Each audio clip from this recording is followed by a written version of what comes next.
Welcome student, मैं हूं Tande sir, Satpura ITI Manjhapur Balaghat. दोस्तों आज के जो चैप्टर है हम स्टार्ट करेंगे डीसी जनरेटर। और डीसी जनरेटर में हमने कहां तक पढ़ लिया था? कूलिंग फैन, और यहां पर देखेंगे तो कार्बन ब्रश तक हमने पढ़ लिया था। उसके बाद का चैप्टर हम स्टार्ट करेंगे दोस्तों।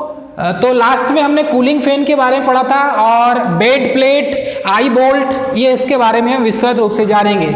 चलिए सबसे पहले देखेंगे कि कूलिंग फैन होता क्या है और कूलिंग फैन क्यों यूज किया जाता है। तो पिछले अध्याय में पिछली क्लास में हमने कूलिंग फैन के बारे में बताया था। जैसे इसका नाम है कूलिंग फैन, वैसे इसका काम भी है। यदि आप किसी जनरेटर के शाफ्ट को देखते हैं, यदि ये कोई जनरेटर का शाफ्ट है तो यहां पर आपको प्लेस्ड मिलेगा आर्मेचर। ये आपका आर्मेचर हो गया, ठीक है, इसे ए से शो कर देते हैं। उसके बाद यहां पर मिलेगा आपको कम्यूटेटर, ये कम्यूटेटर बन गया आपका, तो इसको सी से शो कर देते हैं। उसके बाद का जो पार्ट आपको यहां पर मिलेगा, तो यहीं पर आपको एक इस टाइप का फैन प्लेस्ड किया हुआ मिलेगा। मतलब इसी शाफ्ट में आपको प्लेस्ड किया हुआ एक कूलिंग फैन मिलेगा।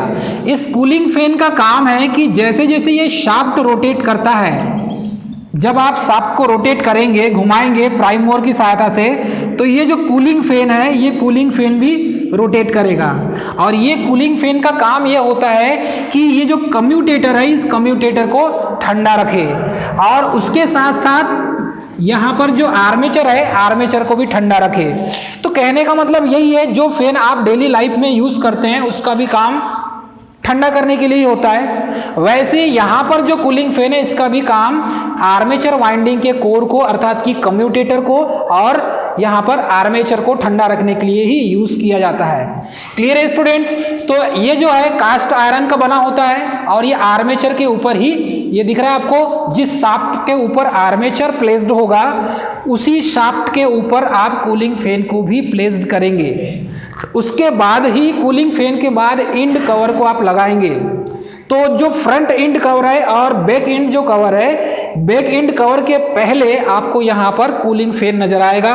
इस कूलिंग फैन की जो बनावट होती है, वो आपको जैसे फैन होता है उसी तरीके का ब्लेड मिलेगा, और ये कास्ट आयरन का बना हुआ मिलेगा दोस्तों। तो ये आपको याद रखना चाहिए कि यदि आपको डीसी जनरेटर में पूछ ले कि क्या कूलिंग फैन होता है, तो हाँ, कूलिंग फैन होता है। और इसका मेन यूज यही है कि ये आर्मेचर को ठंडा करे, उसकी वाइंडिंग को ठंडा करे, कम्यूटेटर को ठंडा करे, इसी के लिए इसे यूज किया जाता है। क्लियर है स्टूडेंट? नेक्स्ट देखेंगे बेड प्लेट। जैसे इसका नाम है बेड प्लेट, तो जो प्लेट होगा, मतलब जनरेटर के आधार को बेड प्लेट से कसा जाता है। यहां पर बेड प्लेट का जो काम होगा, जनरेटर के आधार को बेड प्लेट कहते हैं। मतलब कि जो बेस वाला भाग होता है, जिसके ऊपर ये आपका जनरेटर हो गया, ये आपने जनरेटर फिट कर दिया, ये जनरेटर बन गया आपका, ठीक है। अब यहां पर जो ये इस टाइप का बेस वाला जो भाग होगा, मतलब कि ये जिसके ऊपर ये जनरेटर रखा हुआ है, उसका नीचे वाला बेस वाला भाग, जैसे हाँ स्टैंड बोल सकते हैं। जैसे आपके घर में फ्रिज होगी, और फ्रिज को रखने के लिए प्लास्टिक का एक स्टैंड होता है, वैसे ही यहां पर जनरेटर को भी रखने के लिए यहां पर आपको एक बेड प्लेट मिलेगा। और ये बेड प्लेट का काम ये होता है कि ये जनरेटर को स्थिर रखे।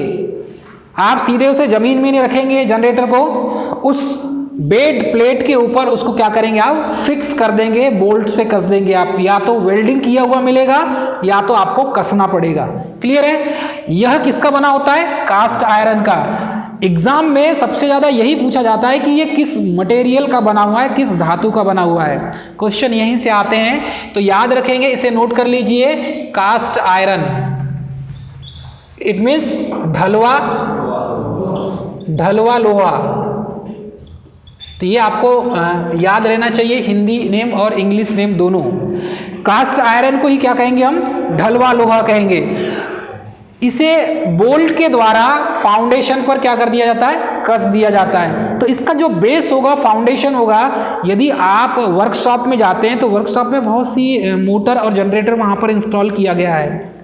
तो जो बेस बनाया गया है वो कंक्रीट का बेस है, और कंक्रीट के बेस के ऊपर ही हमने मोटर और जनरेटर को फिक्स किया है। तो मोटर को और जनरेटर को रखने वाला जो बेस प्लेट होता है उसी को हमने कंक्रीट के ऊपर बोल्ट से कस दिया है, ताकि जब जनरेटर या मोटर रोटेट करे तो वो अपने जगह से वाइब्रेट होके हटे ना। क्योंकि यहाँ पर नुकसान ये हो जाएगा कि जैसे आप मोटर को स्टार्ट करेंगे तो वो भी वाइब्रेशन करेगी, जनरेटर को स्टार्ट करोगे तो वो भी वाइब्रेशन करेगी। तो हो सकता है वाइब्रेशन के कारण अपने बेस से, अपने जहाँ पर रखा हुआ है फाउंडेशन से ब्रेक हो जाए या हट जाए, तो उसमें नुकसान आपका हो सकता है। जैसे डीसी सीरीज मोटर होती है, इसका स्टार्टिंग टार्क बहुत ज़्यादा होता है। अब यही डीसी सीरीज मोटर को यदि आपने विदाउट लोड स्टार्ट कर दिया तो ये अपने बेस से, मतलब जहाँ पर फिक्स किया हुआ है, जहाँ पर प्लेस्ड है, वहाँ से हट जाएगा, निकल जाएगा। इतना खतरनाक उसका टार्क होता है, वाइब्रेशन होता है। तो वैसे ही यहाँ पर जो डीसी सीरीज जनरेटर होता है उसका कंस्ट्रक्शन भी डीसी सीरीज मोटर की ही तरह होता है। तो यहाँ पर भी सिचुएशन यही बनती है। तो इसे क्या करते हैं, पहले लोड से कनेक्ट कर दिया जाता है तब ऑन किया जाता है। डीसी जो जनरेटर है, सीरीज जनरेटर, इसको लोड से कनेक्ट करेंगे फिर ऑन करेंगे आप, क्योंकि आपको मालूम है डीसी मशीन में डीसी सीरीज मोटर और डीसी सीरीज जनरेटर कंस्ट्रक्शन दोनों का सेम होता है। तो यहाँ पर ये जो बेस प्लेट होगा इसको फिक्स करने के लिए कास्ट आयरन का बनाया जाएगा। टोटल यदि इसी कहें वन वर्ड में तो यह एक बेस प्लेट होता है जिसके ऊपर जनरेटर को इंस्टॉल किया जाता है या रखा जाता है। इसके बाद देखेंगे आई बोल्ट। तो आई बोल्ट यदि मैं आपको सिंपल भाषा में यदि मैं समझाऊं तो आई बोल्ट का मेन काम ये होता है कि बड़े बड़े जो जनरेटर होते हैं, बड़े बड़े जो मोटर होते हैं, उन्हें उस अपनी जगह से उठाने के लिए आई बोल्ट का यूज़ किया जाता है। तो आई बोल्ट आपको यहाँ मिलेगा, यहाँ ऊपर में, इस कोने में ऊपर मिलेगा, ताकि यहाँ पर ऐसा जॉकी फंसा के आप इसे ऊपर लिफ्ट कर सकें, उठा सकें। तो बड़े बड़े जो जनरेटर होते हैं उसे प्लेस्ड करना होता है तो क्रेन लाते हैं, बड़ी बड़ी क्रेन उठा के लाते हैं। उस क्रेन के माध्यम से, इसको 4 आदमी तो उठा नहीं पाएंगे, चैन पुली से उठाते हैं। तो ये क्रेन सिस्टम जो है, क्रेन से या चैन पुली से इसे उठाएंगे आप। तो ये जो इसमें जो आई बोल्ट होगा, ये आई बोल्ट का टोटल जो भार होगा, मतलब कि ये पूरे जनरेटर का भार इस आई बोल्ट में होगा जो उसकी बॉडी से अटैच है। तो ध्यान दीजिएगा, इसकी बॉडी से क्या अटैच है, आई बोल्ट। तो जनित्र को उठाने के लिए प्रायः उसकी बॉडी पर एक गोल छिद्र वाला हुक लगाया जाता है। उसे हुक भी बोल सकते हैं, आई बोल्ट भी बोल सकते हैं, आप कह सकते हैं, ठीक है। यदि आपको इस जनरेटर को लिफ्ट करना है, उठाना है और कहीं दूसरी जगह प्लेस्ड करना है, इंस्टॉल करना है, तो आपको इस आई बोल्ट में चैन पुली की सहायता से या फिर जो क्रेन है उसकी सहायता से इसे उठाकर आप जहां पर भी इंस्टॉल करना है वहां पर कर सकते हैं। क्योंकि छोटे जनरेटर तो 4 आदमी उठा लेंगे ना, आप 4 स्टूडेंट छोटे जनरेटर को उठा लेंगे। यहाँ पर जो जनरेटर रखा हुआ है 2.7 या 2.5 किलोवाट का जो जनरेटर है उसे तो आप आसानी से उठा लेंगे, लेकिन बड़े साइज का यदि जनरेटर है तो आप उसे उठा नहीं पाएंगे। हो सकता है किसी के पैर में गिर जाए, किसी के हाथ में गिर जाए, कोई दुर्घटना हो जाए। तो इस सिचुएशन से बचने के लिए यहाँ पर चैन पुली की सहायता से आई बोल्ट में इसको फिक्स कर देते हैं, और या तो फिर अलग से क्रेन की सहायता से उसे उठाकर आप कहीं और फिक्स कर सकते हैं। तो ये तो हो गया आई बोल्ट, नाम इसका जैसा है वैसा उसका काम है। मतलब पूरे जनरेटर का भार सिर्फ ये आई बोल्ट में होता है, और ये बीचों बीच में मिलेगा सेंटर पॉइंट में। यहाँ से यहाँ तक की लेंथ और यहाँ से यहाँ तक की लेंथ इक्वल मिलेगी, बराबर। इधर कोने में नहीं लगाएंगे, नहीं तो फिर एक साइड से उठेगा एक साइड डाउन हो जाएगा, वैसा नहीं करते, बीचों बीच में लगाते हैं उसको, ताकि जनरेटर को जब आप लिफ्ट करेंगे तो वो सीधे, जैसे इंसान खड़ा रहता है जनरेटर जैसा रखा हुआ है वैसा ही वो लिफ्ट हो जाए सीधे सीधे।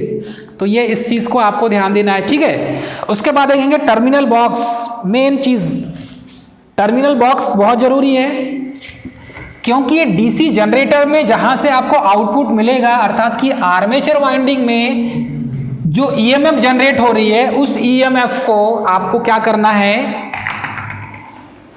टर्मिनल बॉक्स से कनेक्शन करना है। तो ये जो टर्मिनल बॉक्स होता है, ये टर्मिनल बॉक्स मेन होता है। जैसे आप सीरीज, शंट और कंपाउंड की बात करें, DC series generator, DC shunt generator और डीसी कंपाउंड जनरेटर। मानकर चलिए ये आपके पास 3 डब्बे बने हुए हैं, ये डीसी सीरीज का हो गया, ये डीसी शंट का हो गया और ये हो गया आपका डीसी कंपाउंड का। तो डीसी सीरीज का है तो इसमें 4 टर्मिनल मिलेंगे टर्मिनल बॉक्स में, शंट में भी 4 टर्मिनल मिलेंगे, ठीक है। अब ये जो सीरीज, इसे कहेंगे हम सीरीज, डीसी सीरीज जनरेटर का ये टर्मिनल बॉक्स है। तो यहां पर आपको पता है सीरीज फील्ड वाइंडिंग होगी, तो सीरीज फील्ड वाइंडिंग को कैसे शो किया जाता है, कोई बताएगा? ये सीरीज फील्ड वाइंडिंग हो गई तो कैसे शो करेंगे इसे हम? कुछ लिखेंगे, SE1 SE2 लिख सकते हैं, और क्या लिख सकते हैं, कोई बताएगा? D1 D2। तो यहां पर टर्मिनल में लिखा होगा D1 D2, ठीक है।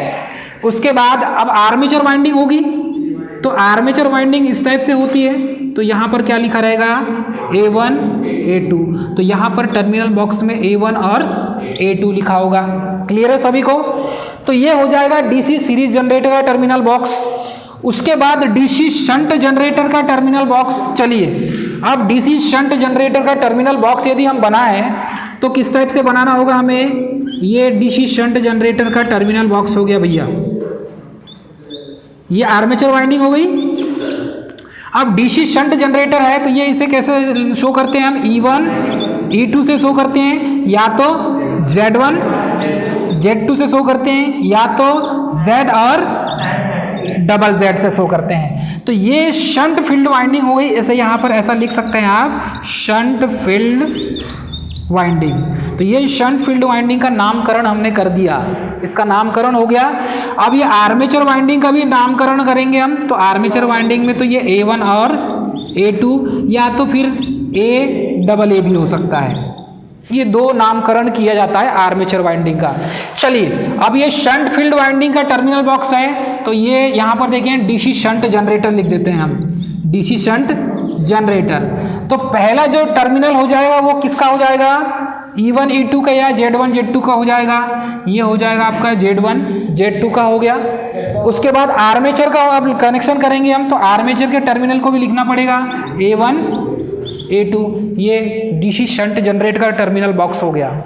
अब वैसे ही डीसी कंपाउंड जनरेटर का टर्मिनल बॉक्स बनाएंगे, तो कंपाउंड जनरेटर में 6 टर्मिनल होते हैं भैया, सभी को पता है। स्टार्टिंग के जो 2 टर्मिनल मिलेंगे इसको बना देते हैं Z1 और Z2। तो Z1 और Z2 यहां पर देखेंगे तो किसका है? डीसी शंट जनरेटर का। तो इसमें शंट फील्ड वाइंडिंग के 2 टर्मिनल हो जाएंगे। उसके बाद यहां पर देखेंगे सीरीज, तो डीसी सीरीज में सीरीज फील्ड वाइंडिंग, तो यहां पर SE1 या D1 D2 लिखते हैं, लिखते हैं कि नहीं? इसे D2 कर लीजिए, तो यहां पर लिख देते हैं D1 और D2। अब लास्ट में बच गया आर्मेचर वाइंडिंग का, तो आपको पता है आर्मेचर वाइंडिंग का क्या लिखते हैं? A1 A2। तो ये डीसी कंपाउंड जनरेटर का हो गया। इतना समझ में आ गया सभी को? अब ये टर्मिनल बॉक्स को जैसे जैसे आप कनेक्शन करेंगे, सीरीज में करेंगे, शंट में करेंगे, कंपाउंड में करेंगे, उस हिसाब से ये उस टाइप का जनरेटर बन जाएगा। तो यही जो टर्मिनल बॉक्स है, यही टर्मिनल बॉक्स आपको जनरेटर के ऊपर मिलेगा। अर्थात ये जो कोई जनरेटर है, मानकर चलिए हमने इन दोनों को मिक्स कर दिया, ये कोई जनरेटर बन गया। चलिए इसे हमने एक जनरेटर बना दिया, ये जनरेटर बन गया। क्लियर है सभी को? ये जनरेटर है, यहाँ पर जनरेटर लिख दिया हमने, इस टाइप से ये इसका बेस हो गया।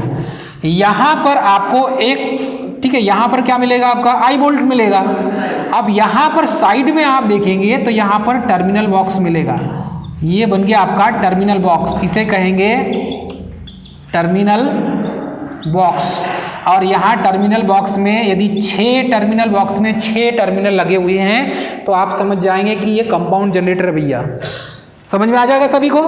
यदि 4 टर्मिनल होंगे तो क्या समझेंगे भाई? या तो सीरीज जनरेटर होगा या शंट जनरेटर होगा। इतना समझ सकते हैं आप?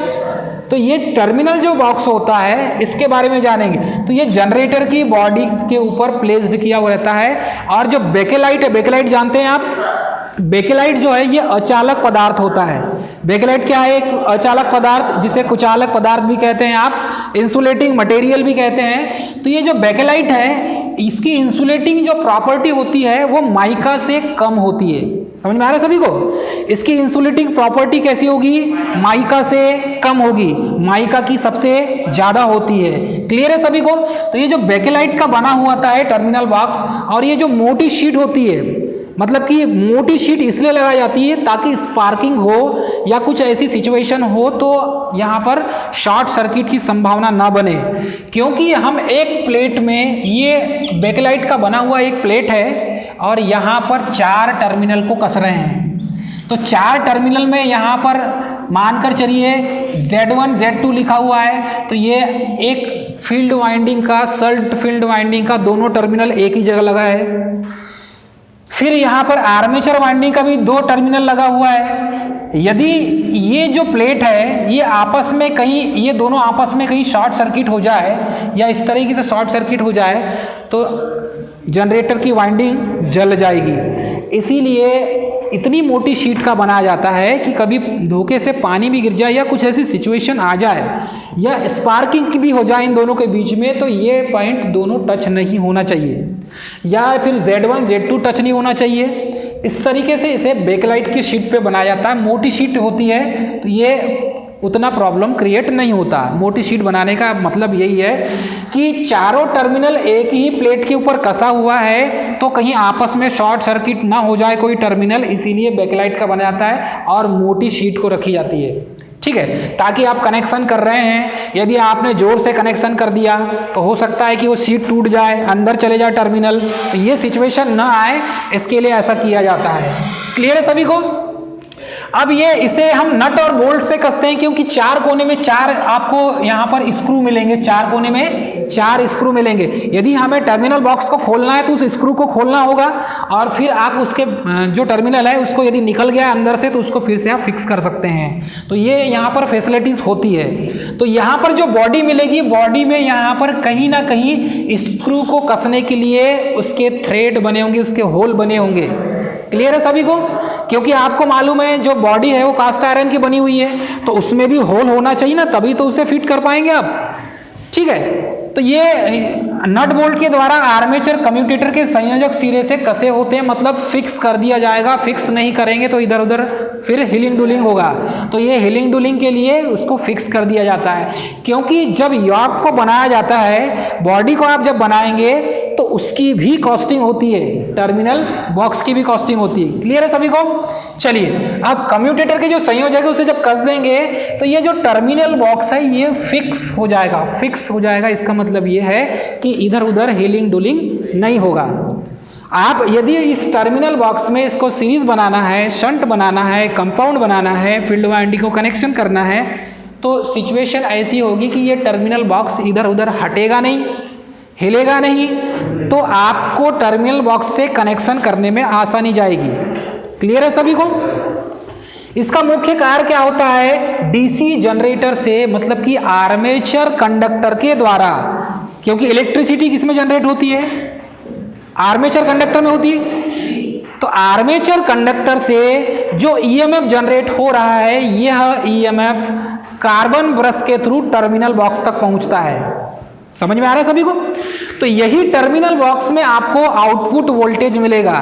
तो इसी आउटपुट वोल्टेज का यूज फिर आप लोड के रूप में करेंगे, किसी ना किसी लोड को कनेक्ट करना होगा आपको। तो ये डीसी जनरेटर द्वारा उत्पन्न किया गया जो ईएमएफ है, जिसे विद्युत वाहक बल कहते हैं या आप वोल्टेज बोल सकते हैं आउटपुट के रूप में, यही वोल्टेज इस टर्मिनल बॉक्स में आपको मिलेगा। किसी भी लोड को कनेक्ट करना हो तो आप टर्मिनल बॉक्स से ही सप्लाई लेके लोड को कनेक्ट करेंगे। क्लियर है सभी को? तो ये टर्मिनल बॉक्स, इसमें सीरीज, शंट और कंपाउंड जनरेटर का आपको समझ में आ गया होगा। चलिए नेक्स्ट देखेंगे। इसके बाद स्लिप रिंग। स्लिप रिंग क्या होता है? ये बहुत जरूरी है, इसके बारे में जानना बहुत जरूरी है मित्रों, क्योंकि ये जो स्लिप रिंग है, यही स्लिप रिंग मेन काम करता है। जैसे आप कम्यूटेटर के बारे में पढ़ते हैं, कम्यूटेटर एक ऐसा मैकेनिकल अरेंजमेंट है जो एसी को डीसी में चेंज कर देता है, लेकिन यहाँ पर स्लिप रिंग, ठीक है, और स्प्लिट रिंग, ये दोनों में अंतर मिलेगा आपको। एक स्लिप रिंग है और दूसरा स्प्लिट रिंग है। चलो, छोटे जनरेटर में आपको मिलेगा और बड़े जनरेटर में आपको अलग अलग मिलेगा। सबसे पहले तो जो स्प्लिट रिंग है, इसे ही शॉर्ट फॉर्म में बोले तो ये एक प्रकार का कम्यूटेटर का छोटा रूप होता है। कम्यूटेटर का छोटा रूप होता है। कम्यूटेटर का छोटा रूप स्प्लिट रिंग, ध्यान दीजिए, एक होता है स्लिप रिंग, मैं यहां लिख देता हूं स्लिप रिंग, और दूसरा है स्प्लिट रिंग। स्प्लिट रिंग दोनों में अंतर है, स्लिप रिंग और स्प्लिट रिंग में अंतर है। जब आप ध्यान से सुनिए, जब आप इंडक्शन मोटर पढ़ेंगे तो इंडक्शन मोटर में जब आपको सप्लाई देना होगा तो यहां पर स्लिप रिंग का यूज करेंगे, मतलब कि यही जो स्लिप रिंग है, इस स्लिप रिंग का यूज करेंगे आप, ठीक है। ये जो स्प्लिट रिंग है डीसी जनरेटर में, यदि आपने कम्यूटेटर की जगह स्लिप रिंग को लगा दिया, डीसी जनरेटर में, ध्यान से सुनिए, डीसी जनरेटर में कम्यूटेटर की जगह यदि आप स्लिप रिंग को लगा देते हैं तो आपका डीसी जनरेटर जो है वो एसी जनरेट करने लगेगा। समझ में आ रहा है सभी को? यदि आप कम्यूटेटर को लगाते हैं तो वो डीसी जनरेट करता है। किसी के माइंड में कोई क्वेश्चन है? देखो, ये जो स्प्लिट रिंग है, स्प्लिट रिंग ये डीसी जनरेट करके देगा आपको।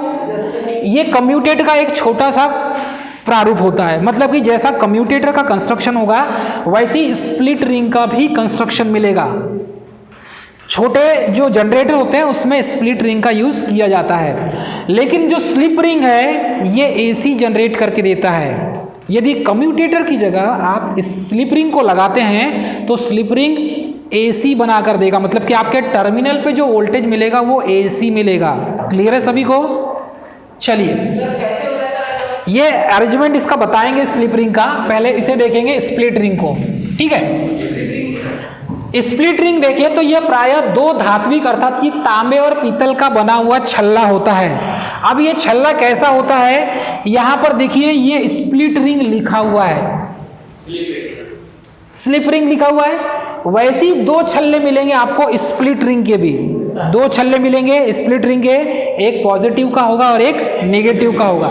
तो ये जो स्प्लिट रिंग होता है ये प्रायः तांबे और पीतल का बना होता है। एग्जाम में यही बार पूछा था, कई बार पूछा है कि ये जो स्प्लिट रिंग है ये तांबे या पीतल का बना होता है, मतलब कि ये एलॉय मटेरियल होगा। क्या होगा? एलॉय, मिश्र धातु होगा, और ये छल्ले के रूप में होता है, मतलब कि गोल चक्र के रूप में मिलेगा।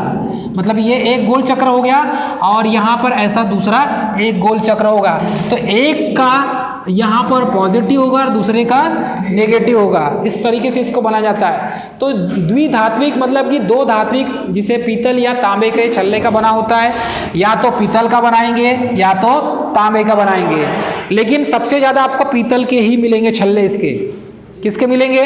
पीतल के सबसे ज़्यादा मिलेंगे, क्योंकि तांबा महंगा होता है इसीलिए इसको कम बनाया जाता है, मतलब कि कॉस्टली हो जाएगा। और ये जो पीतल का जो बना होता है तो ये सस्ता होता है। तो इसे कहाँ कनेक्ट करते हैं? मैंने बताया आपको आर्मेचर के शाफ्ट में। तो जहाँ पर कम्यूटेटर लगा होता है, ठीक है, जहां पर कम्यूटेटर लगा होता है वो बड़े जनरेटर में कम्यूटेटर लगाते हैं, लेकिन जो छोटा जनरेटर होता है उसमें हम लगाते हैं यहां पर स्प्लिट रिंग।